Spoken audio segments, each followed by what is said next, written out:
research study that has had some significant findings. And what it has found is essentially that students of color are far less likely to be suspended from school if their teachers are of their same race or ethnicity. This is a big finding here.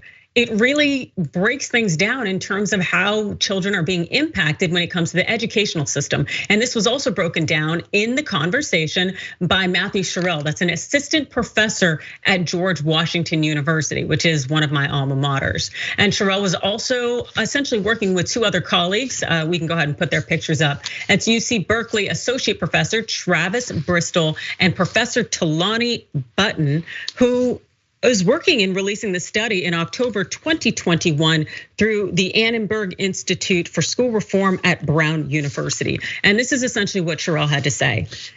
To figure out if a teacher's race or ethnicity affected suspensions, we analyzed 10 years of data from 2007 through 2016 on suspensions for every student in 4th through 8th grades in New York City public schools. We followed individual students over time. We examined whether the proportion of teachers of the same race or ethnicity these students were assigned in any given year affected how likely they were to be suspended. We found that the decrease in suspension likelihood caused by having teachers of the same race or ethnicity as students was roughly the same magnitude for Asian, Black, and Latino students. It's about 3%. Our results suggest that if the representation of Black teachers for Black students in NYC went from 40 to 80% and from 20 to 50% for Latino teachers for Latino students, suspension rates for Black and Latino students would drop by roughly 3%.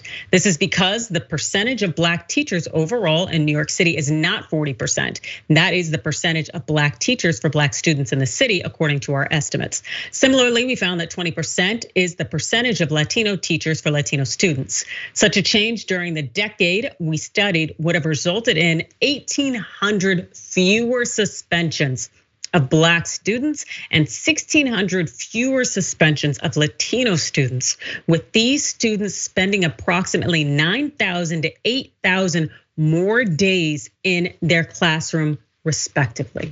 That is huge. The thought that there were individuals out there who were denied opportunity in part to have the same access to education, largely in part because of racial differences between them and their educator. And I want you to check out this chart here. It uses data based on these estimates taken from the New York City public school system. And essentially it shows us the disparity here in the numbers. This is significant. Now, Sherrill also explains why knowing this information matters. And so what he said is that Black and Latino students are suspended from school at higher rates than their white peers. These disparities are apparent as early as preschool. The disparities are connected to lower academic achievement and lower levels of civic participation later in life.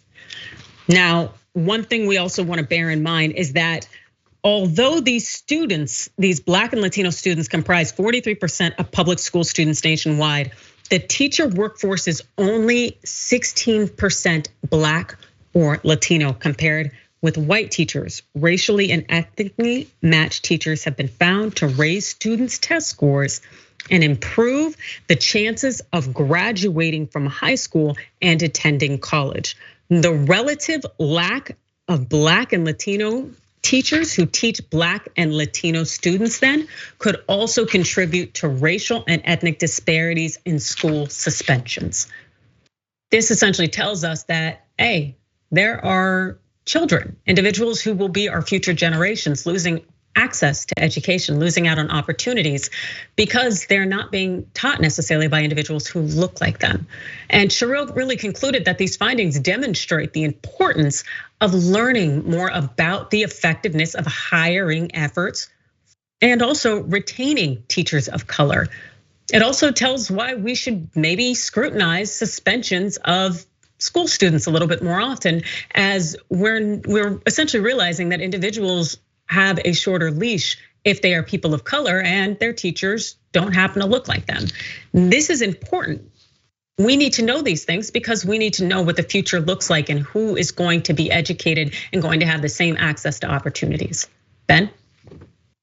Yeah, and one thing, like, Okay, so these things build on each other, right? And it starts with school suspension. School suspension is really the seed that grows into the school to prison pipeline and there's a reason why there's a lot of countries that do not use suspension as a punishment method, because that is a school actively choosing to set somebody's education back by removing them from the educational environment and also putting economic strain on their parents, which requires having childcare for whatever time that they're out of school, and that can be expensive and difficult. And sometimes you can have teenagers that are left unsupervised for a week at a time when they're suspended. And all of this really stems from, and we really need to understand it in this lens, is that the teachers are viewing these students, right? White teachers are viewing black students as unworthy of consideration, as not worthy of considering as an entire person that might have a